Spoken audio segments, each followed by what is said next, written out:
his big battle bus rolled into Great Yarmouth. I actually spoke to the reporter from Great Yarmouth Mercury who possibly penned those exact words. Nice lady, she was there with her little shorthand pad and we were discussing journalism, and frankly I'd love to have been a journalist, but hey, that's another matter. So there she was, scrawling away, shorthand as well. Brilliant, most impressed. Well, there you go. Not only did Batten, and let's have a bit more alliteration because I like alliteration, Batten in the big battle bus. Thank you. I didn't get your name, person from the Great Yarmouth Mercury, but it was fun meeting you, and I love alliteration, don't you?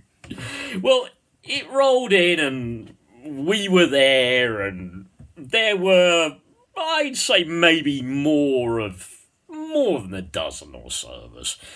We saw it come round the corner by the town hall. It sort of swung into sight on making its way into the one-way system, and it had on the front, "Tell them again." What do you think we've forgotten? Do you think we've forgotten? I'm not aware that we've forgotten. We've forgotten about UKIP. Batten, you have been caned in Great Yarmouth. I don't know, mate. I think you should just close the office down and go home. But no. And we did. Honest. We didn't stop you getting off your bus. We didn't stop you getting to your office. But bloody hell, if a car had come round that corner where that bus was parked, they could easily have cleaned up you, Katie Hopkins, and your entourage. Entourage, I like entourage. It is a bit European. It is a bit French. The entourage. Nine. Sorry, I'm thinking about Nigel Farage again. I must stop doing that.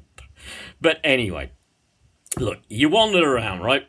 We tried to argue with you. I even got to speak to Katie Hopkins, and yes, I've said this before 1,000 times.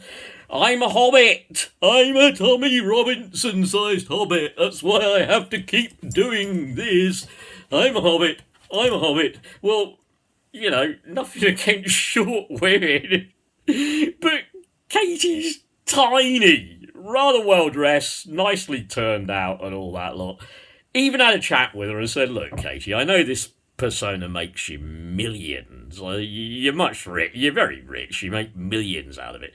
Hate always makes money, doesn't it? Yeah, we know that. But do you really believe this stuff? And she more or less said off the record, or on the record for that matter, that she did. Oh, okay. Well, kind of that was about it. We had some fantastic placards. Oh, they were good. And you know what I like most? Homemade. Homemade placards, not your stuff turned out by the media and all sort of laminated and stuck on boards. And I think it was either Katie or one of them said that she could get us some waterproof crayons for the next lot. We said thanks very much. I thought that might come over as a soundbite. Do you think it'll make a soundbite? Do you reckon that one will get tweeted? Good soundbite, good tweet. They were going to give us waterproof crayons. Well, we had a little girl with us as well in a pushchair, and she was absolutely lovely. And yeah, obviously it's going to go down as lunatic left-wing protesters shout. Well, it got a bit noisy, I guess. Yeah, but I always kind of get a bit noisy around racist parties who sort of want to institute Nazi ideals and send people back.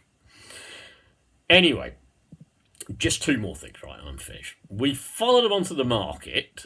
Let them get there first, by all means. No sort of dogging them at every turn and having a look here and having a look there and trying to get in on it, trying to protest them. No, not at all. We were quite happy for them to tour around the market.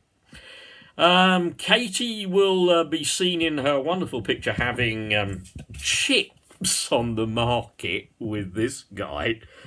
Chips on the market with this guy. And there's a lovely shot where he's just kind of looking upwards, a bit like that. And right above him is the closed, clear ceiling of Great Yarmouth. And look on my page, I've got a meme competition going on that one, because you just want to say to him, don't worry, the seagulls only poop, I'm using a nice word, outside. So him and Katie. I don't know who looks better eating chips. I really have to work this one out. Is it Theresa May eating chips? Yeah? I mean, Theresa tried very hard. Theresa was there eating chips, or is it Katie Hopkins? Katie, if you want to reply to the video, please do. But I think you look just as uncomfortable eating chips as Katie Hopkins. You are Katie Hopkins, as Mrs. Theresa May. The other one I would say would be the Kipper, who I think was local, and you've got to laugh at this one, who told me that actually by sending all those foreign doctors back to India and Pakistan, which are actually quite poor countries compared to us, of course, we are the sixth richest country in the world. So really, if we send them all back there, won't they be helping their own people and curing the kind of diseases that are now occurring in our society under the Tories? But if we send all those doctors back there, then every other doctor that is good old white British can have their jobs, and they'll be helping out people in their own community, which after all is really where they belong, isn't it? Say that to your A&E consultant trying to save your life. Well, enjoy. Link or post anything you want on this. I don't really care, to be honest with you. I'm glad we went, though. It was worth saying. And that massive, great, luxurious bus, huge and purple, disgorged so few people. And there wasn't exactly a string of kippers there to meet them either. Yeah, as our posters said, kippers belong in the sea. Bye!